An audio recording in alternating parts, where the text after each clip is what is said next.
Here, you're not the predator. You're the prey. Are the Weyland-Yutani androids conquering the universe? The predators hunt across multiple planets.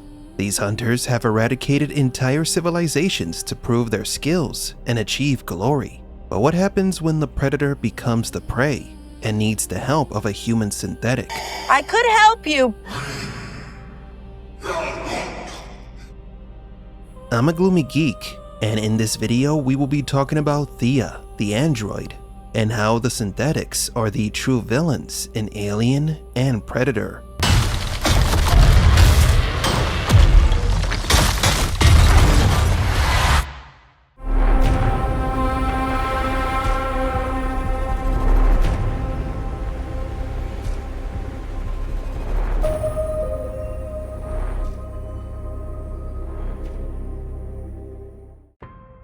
To understand who or what the android is, we must begin with the creation of the company that created it, Weyland-Yutani. Founded in the late 21st century through the merger of the British established Weyland Corp and the Japanese Yutani Corporation, the company is established in the Alien franchise as the one that greatly advanced extraterrestrial space exploration, becoming the leader in lifelong space travel. Weyland-Yutani is the largest multinational corporation in human history. They operate in numerous industrial sectors: space colonization, planetary terraforming, biotechnology, weapons manufacturing, and artificial intelligence development. Their power and influence are so great that by the 22nd century, Earth is under the control of a true corporate government. Weyland-Yutani controls North and South America and uses Mars and the moons of Saturn as extensions of its corporate empire. And now its space exploration has expanded to the Yautja territory. The planet Kalisk is considered to be the most dangerous planet in the galaxy, where few hunters have survived. Even the most ruthless of warriors tremble at the mention of it. Welcome to the most dangerous planet in the universe. The predators have been the species that dominated the galaxy, but Weyland-Yutani has developed and grown beyond its limits, and they are trespassing on Yautja hunting grounds. In Predator Badlands, a young Yautja named Dek is sent to the planet Kalisk to hunt the most dangerous beast on the planet. From what we currently understand, Dek is seen as the weakest of his clan, and only by hunting down this legendary monster could he prove himself among his people as a true hunter. During his hunt, Dek encounters Thea, the damaged android. She belongs to a generation of synthetics more advanced than David from Prometheus, Kirsch, or even Wendy. Her model was designed for extreme long-distance missions and has the capacity to make difficult moral and ethical decisions. Well, good luck with your journey. Now, the first thing that comes to mind about this character is how did a Weyland-Yutani android end up in the most dangerous planet in the universe?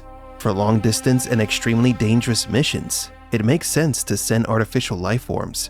For decades, humans have sent ships with machines to explore the far reaches of space, seeking to understand other worlds. Weyland-Yutani, being the most powerful and overambitious corporation of the future, would have taken this practice to the extreme, sending expeditions to multiple planets to colonize them. On many of these voyages, the crew members would not be human, but machines, like Thea, designed precisely to survive where human life cannot. Therefore, Kalisk's first contact with Earth would not be with humans, but with androids. The fact that extremely dangerous creatures exist in this world makes the planet very attractive to the corporation for exploitation. Xenomorphs were always the holy grail for Weyland-Yutani, but on this planet there are many more lethal species that the company could use. Therefore, this world is the greedy company's #1 target. What's interesting is that Thea is the first character in the modern era of Alien to bridge together the storylines of Alien and Predator. As we've already mentioned, Thea is an android made by Weyland-Yutani, and that's no coincidence. Everything points to the Alien and Predator crossing paths once again. But Thea isn't the only android in the film played by the same actress, Elle Fanning. She will play several versions of the same android model, the half-android who develops camaraderie with Dek, and another one named Tessa who's with the Weyland-Yutani soldiers. Now, why does Thea seem to be empathetic toward a predator? According to the director Dan Trachtenberg, Predator Badlands is set further into the future than any previous Alien or Predator film. The synthetics of that era are more emotional than their previous models. Thea is designed to express and feel emotions much more convincingly than older models like Ash or Bishop. Although she can feel and convey emotions, she is still a machine. Thea's eyes can change, and the Weyland-Yutani logo appears in her pupils, proving that she is property of the corporation. Since Thea is a Weyland-Yutani synthetic, she may have more than a single purpose.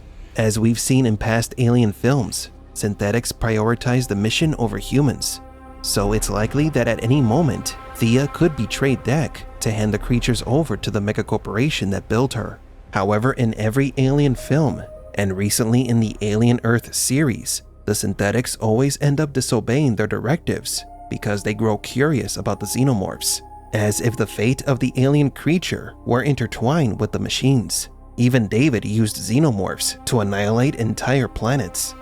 Behind the androids' actions lie a single consensus that drives them to disobey their creators for the Xenos.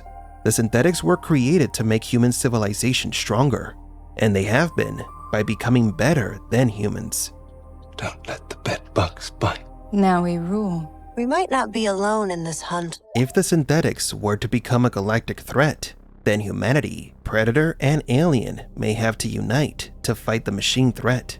Maybe Weyland-Yutani never intended to conquer planets, but rather to replace all organic life in the universe.